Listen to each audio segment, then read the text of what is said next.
I'm Katelyn, 31, software engineer in Phoenix. I sat in my cramped studio crunching off-brand cereal when my phone buzzed with yet another Zelle request from my sister. 4 years. 4 full years of funding her rent, her clothes, her everything while I lived on scraps. Tonight I typed no and hit send, and that one word lit the fuse for a family BBQ that would burn everything down. My parents called me stingy right there at the dinner table after I refused to give more, but they had no idea what 4 years of support actually drained from me. The real story unfolded in ways none of us expected. Before I reveal how the backyard turned into a battlefield, hit that like button if you've ever been the family bank and subscribe because the twist waiting at the end will leave you speechless. 4 years earlier in Seattle, rain tapped against my apartment window as I microwaved another pack of instant noodles. A knock came at the door, urgent and uneven. I opened it to find my younger sister Jocelyn standing there, 25, fresh out of graphic design school, eyes swollen from crying. She dropped her soaked backpack and collapsed onto my couch without a word at first. When she finally spoke, her voice cracked. "Sis, I'm in deep trouble. I racked up $10,000 on credit cards during senior year party supplies, stupid stuff I thought I could handle later." I set the noodles aside and sat across from her, watching her twist the hem of her hoodie. She explained how the minimum payments were eating her alive now that she had no income, and our parents in Tucson had discovered the statements. Dad had given her an ultimatum sorted out by month's end or figure life on her own. My stomach knotted. I had always been the fixer, the one with the steady job as a software engineer. Jocelyn was the creative spark, the one who lit up rooms. Seeing her this broken pulled at something deep. I asked how the debt had climbed so high. She shrugged, embarrassed. Late-night food runs, portfolio materials, going out to stay inspired. It snowballed. Those puppy dog eyes she had used since childhood surfaced again. "You're the only one who can help. I swear, give me 6 months to land a design gig and I'll pay back every cent." I thought about the times she had dragged me to her college art shows, made me feel included, even when I felt out of place. This was my chance to return the favor. I pulled out my phone, opened the banking app, and transferred $12,000 to clear the cards. 2 extra for a fresh start. She stared at the confirmation screen, tears shifting from panic to relief. Within days, she found a modest studio in Austin for $1,400 a month. I covered the security deposit and first month's rent, then helped her pick out basic furniture from discount stores. She talked nonstop about job boards, freelance sites, and building her portfolio. Watching her unpack boxes and pin mood boards to the wall filled me with quiet hope. This could be the push she needed to stand on her own. I called our parents that evening on video.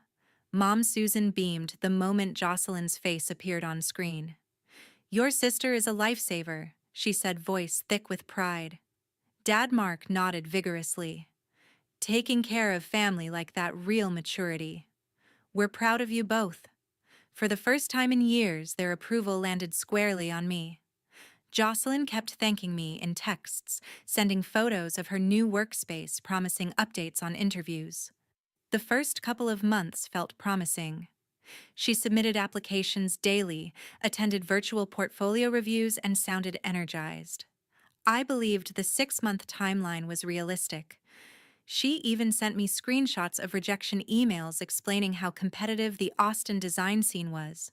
"They want 2 years of experience," she texted one night. "I'm building side projects to fill the gap." I encouraged her, shared job boards, and kept the transfers coming, rent, utilities, a cheap laptop upgrade, so her software ran smoothly. Each time she said, "Just a little longer." I started tracking expenses in a simple spreadsheet, not out of suspicion yet, but to make sure I stayed on budget. My own savings for a down payment sat untouched, but I told myself it was temporary. Jocelyn's gratitude felt genuine. She FaceTimed from coffee shops between interviews, showed me mock-ups she was proud of, and always ended with "I owe you big time."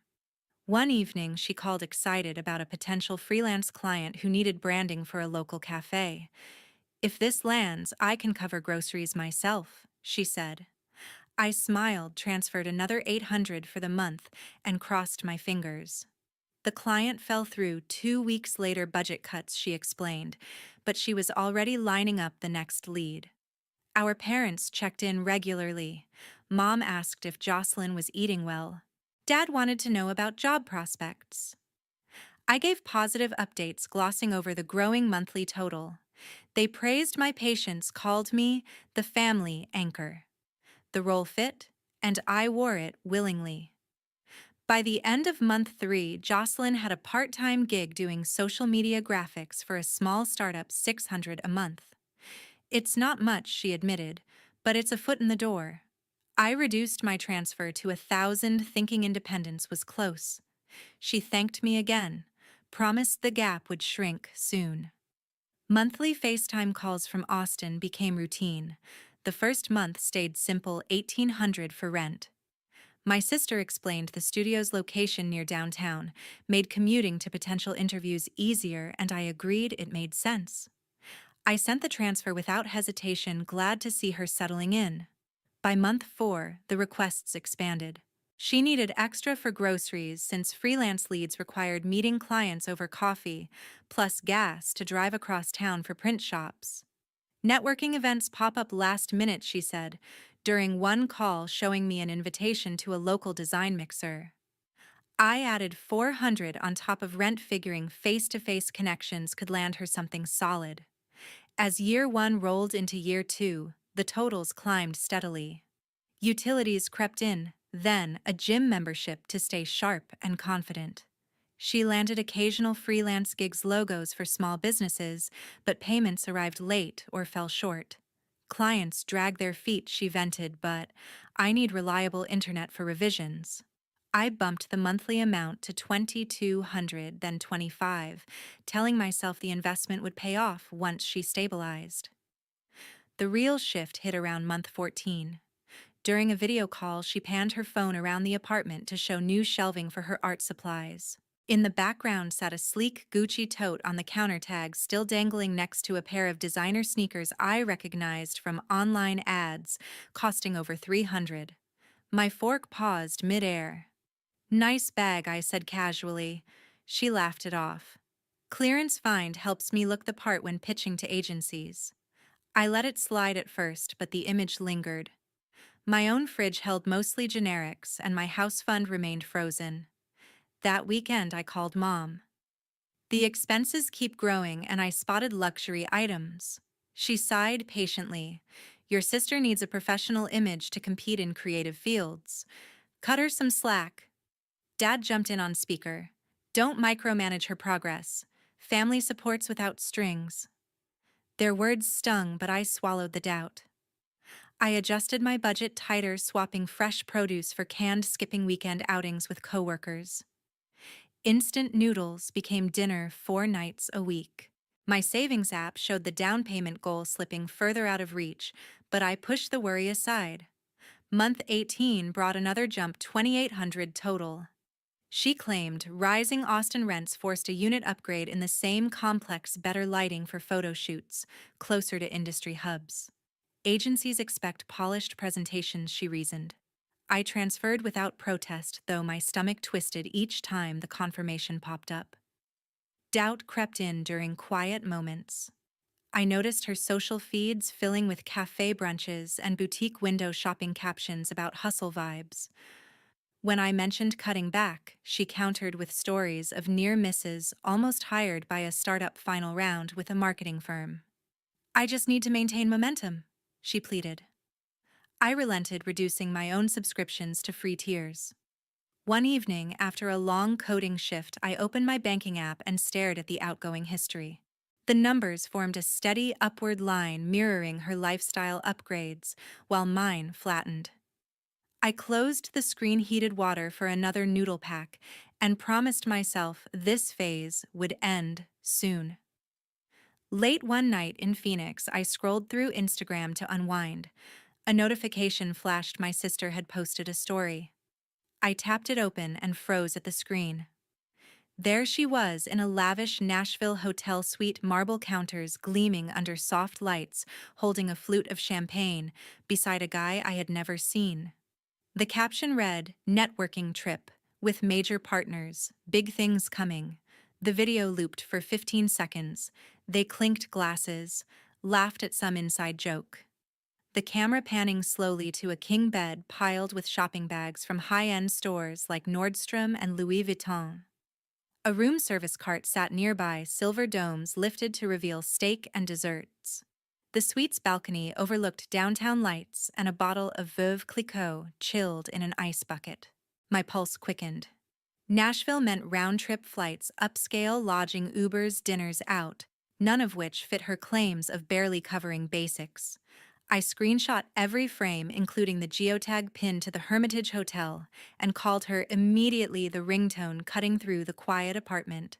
She answered on the third buzz, voice bubbly from whatever celebration was unfolding, music thumping faintly in the background. "Hey, what's up? Kind of in the middle of something. Who's paying for a $500 a night suite?" I asked, keeping my tone even despite the heat rising in my chest. She hesitated for a split second, then laughed lightly. "Relax, it's Tyler, my boyfriend. He got a huge work bonus and surprised me with the getaway. I didn't touch your money for this, promise. It's all on him." Tyler leaned into frame, then waving casually with a wide grin, introducing himself smoothly. "Nice to finally meet you virtually. Your sister talks about you all the time, says you're the real MVP." He wore a tailored shirt, clearly dressed for the occasion, and raised his glass in a mock toast. I nodded politely, but questions swirled faster. How long had they been dating? Why no mention before dropping thousands on a spontaneous weekend? And why was her story tagged with professional hashtags if it was purely personal? I pressed gently. "The caption says, 'Networking trip.' Which partners?" She waved a hand dismissively. "Just blending fun with a quick meetup. Tyler knows people in music branding.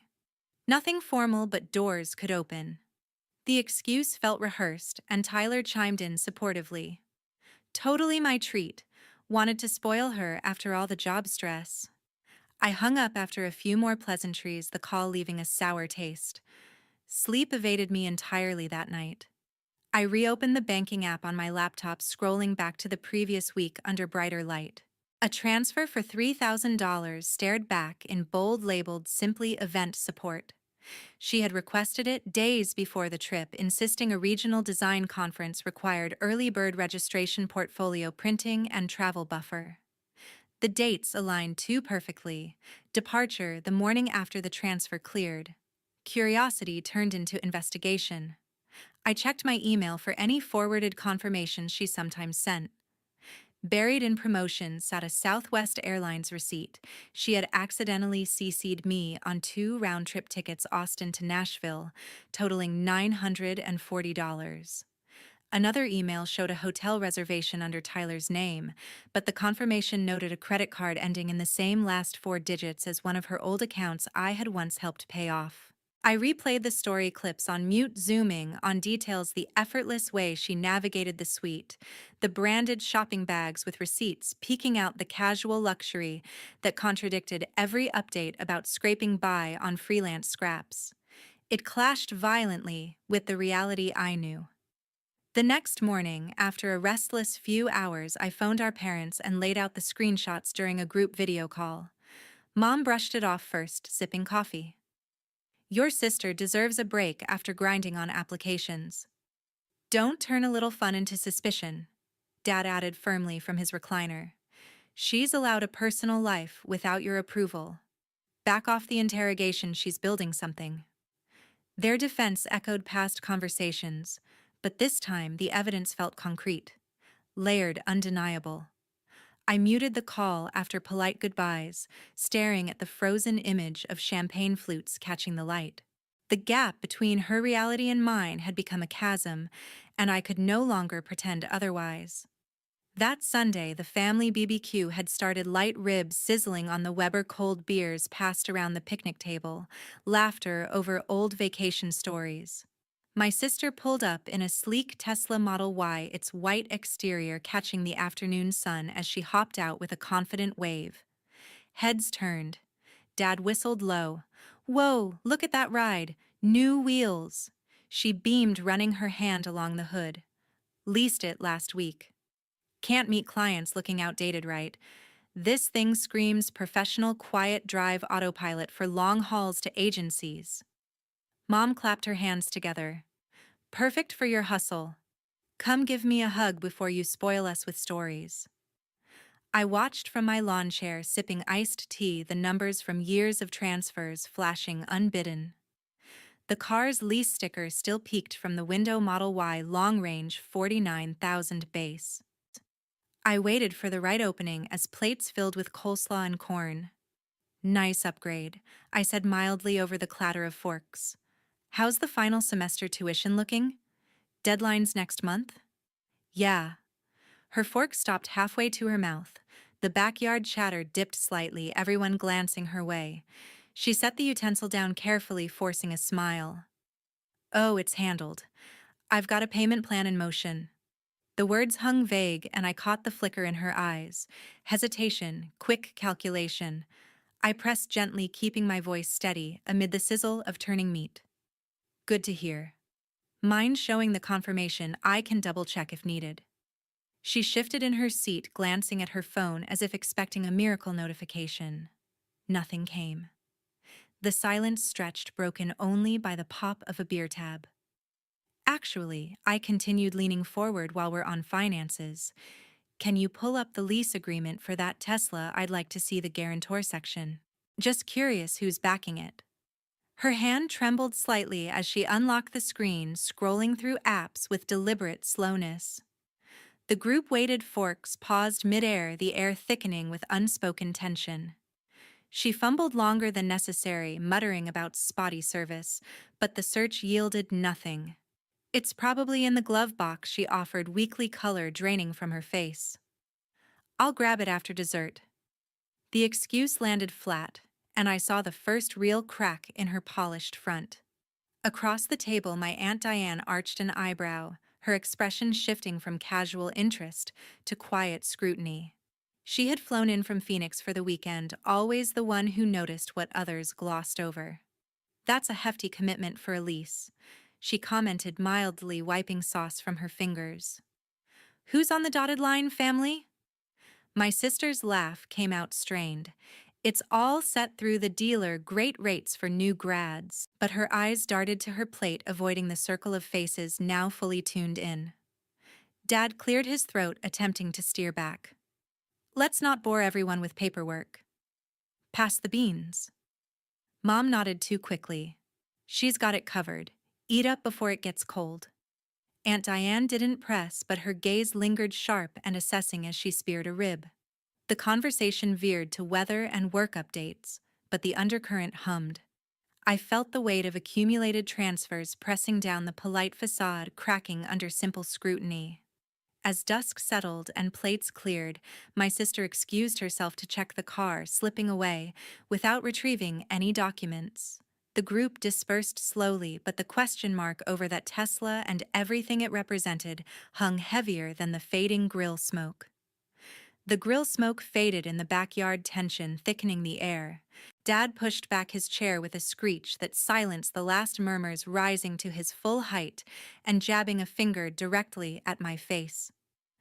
"You dare abandon your sister right when she's on the verge of success, after everything we've sacrificed as a family to keep you girls together." His voice boomed across the picnic table, veins bulging at his temples, drawing sharp intakes of breath from cousins who had been mid-bite on ribs. The string lights overhead swayed slightly in the evening breeze, casting flickering shadows over stunned expressions. Mom's eyes welled up instantly, tears spilling down her cheeks as she clutched her crumpled napkin like a lifeline. "All the years we raised you to share, to care, to put family first, Now you act this stingy and cruel. It's shameful, truly heartbreaking, and it breaks my heart to see you turn your back on blood. She dabbed frantically at her face with the napkin voice cracking between heaving sobs, prompting a cousin to slide a box of tissues across the table. Another relative shifted uncomfortably, eyes darting between us.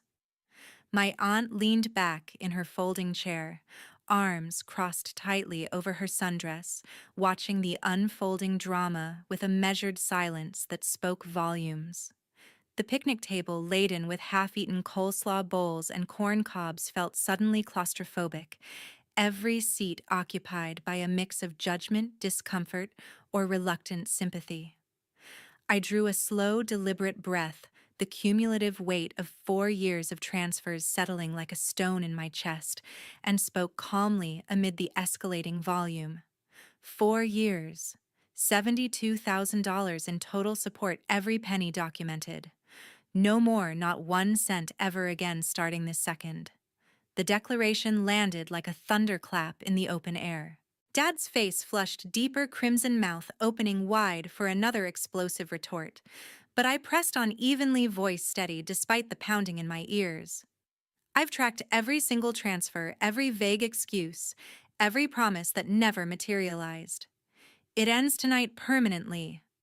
Mom gasped sharply, her free hand flying to her chest as if physically struck. How can you be so cold and heartless? She's your blood. Your little sister. Does that mean nothing anymore? My sister bolted upright, then her metal chair scraping harshly against the concrete patio stones, nearly toppling backward. You're ruining everything I've worked for. I was so close to a major breakthrough with clients. Her voice cracked with raw desperation, eyes wide and pleading as she turned toward our parents for immediate reinforcement. Dad nodded vigorously, stepping closer. Exactly. You're sabotaging her future out of pure jealousy, admit it. I ignored the inflammatory bait, completely methodically gathering my car keys and phone from the cluttered table surface. The backyard's automatic string lights flickered on one by one as twilight deepened into night, casting elongated shadows over abandoned plates and cooling grill grates. My aunt finally broke her silence, voice soft, yet cutting through the chaos. Numbers don't lie, and neither do patterns. Maybe it's past time everyone listened to the facts instead of feelings. Her words hung briefly, but Mom's renewed wave of crying drowned them out, drawing more sympathetic pats on the back from relatives. Standing tall, I addressed the entire group one final time, my tone resolute and unyielding. I'm done being the endless, unquestioned backup plan while my own life stalls. Enjoy the rest of the evening without this burden. Dad lunged forward, impulsively planting himself squarely in my path toward the side gate. Walk out now, and don't you dare expect us to forget this betrayal. It'll follow you forever. I met his glare without flinching. The betrayal started long before tonight, and it wasn't from me. My sister shouted after me as I sidestepped Dad and strode purposefully toward the gate. You'll regret this deeply. When I make it big and famous, you'll be begging on your knees for forgiveness. The venomous words echoed off the wooden fence and neighboring houses, but I kept my pace steady, the gravel pathway crunching rhythmically under my shoes. Mom called my name once more, her voice a pleading wail laced with hysteria, yet no one rose to follow or intervene. Sliding into the driver's seat of my modest sedan, I started the engine with a low hum and pulled away from the curb without looking back. The BBQ lights and silhouetted figures shrank rapidly in the rearview mirror, the heated voices fading into the desert night. The 2-hour drive back to Phoenix stretched ahead on the dark interstate, quiet and resolute, every mile reinforcing the final, unbreakable line I had drawn in the dust. A week later in Phoenix, I sat at my desk compiling evidence. The idea struck during a quiet evening, a 3-minute video montage to lay everything bare without another wordy confrontation. I opened CapCut on my laptop and dragged in screenshots of Zelle transfers stretching back 4 years, timestamps glowing in neat rows. Next came the Nashville Instagram stories, champagne flutes, luxury suite shopping bags, frozen frames with dates overlaid. I added photos of the Tesla from the BBQ lease sticker visible and a simple spreadsheet tallying $72,000 in outgoing funds.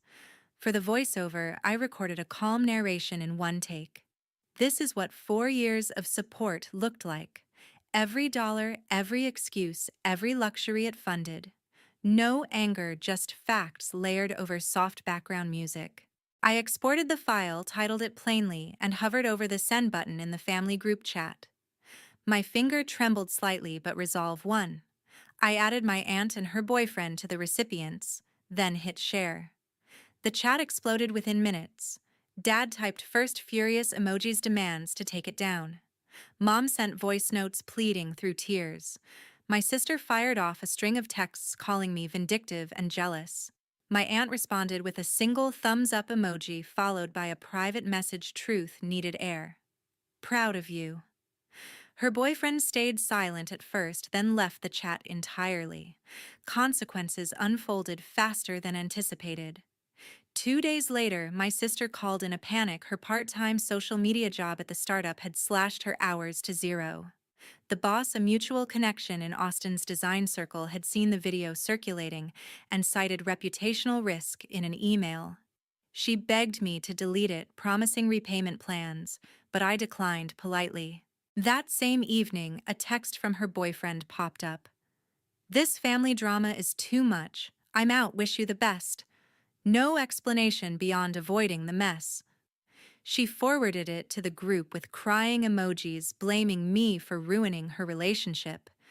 Relatives chimed in with mixed support. Some unfollowed her stories, others muted the chat.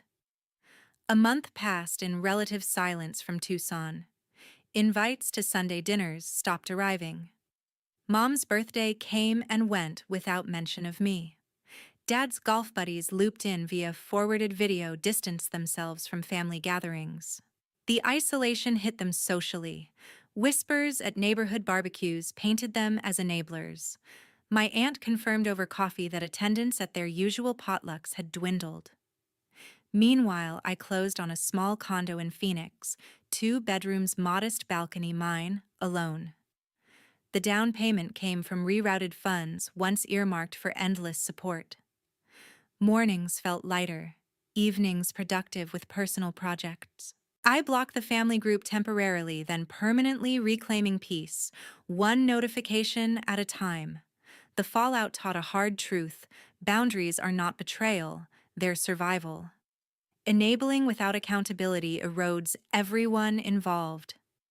My sister faced real-world consequences, forcing her to confront habits built on handouts. Our parents learned that blind favoritism carries a social cost, and I discovered self-respect grows in the space once filled by resentment. To everyone who listened to the end, thank you for sticking with this journey. If you've set tough boundaries or faced family fallout, share your thoughts below. Like, subscribe, and turn on notifications for more real stories. Your experiences matter.